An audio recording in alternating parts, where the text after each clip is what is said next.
继续来看，伫咧南投的草屯有一间国小的家长呢，是来指控一个姓黄的代课老师。这个老师呢是用纸卷做棍仔来扇因囝的喙皮，原因竟然就是因为因囝的喙暗落落涂骹，唔愿搁再刮起哩。事后呢，这学校虽然是有去甲家长会室的，也毋过这家长呢是真不满这老师本人拢无啥表示，所以决定要甲提告。也那县政府是讲已经照庭事来处理啊。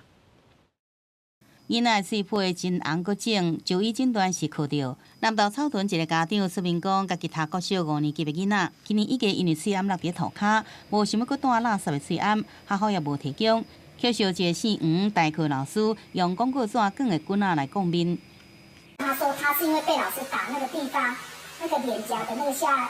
咬东西、吃东西还会痛。天哪，小孩子还会痛那么多天，看那个打得多严重。 家长讲，囡仔毋拿喙皮疼骨若讲，心内也有创伤，困的时阵真无安全感，要求代课老师爱公开现实的。抑过代志过4个月啊，学校议员也无动静。也那学校是讲，司法隔工就带老师甲学生家长现实的，并且按照庭事通报启动调查。 是家长他希望要求的公开道歉，是希望老师站在校门口挂着一个牌子，说我做错事情，当面对着全，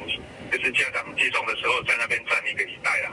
只能够把整个调查结果怎么样结束之后，用一个公告的方式在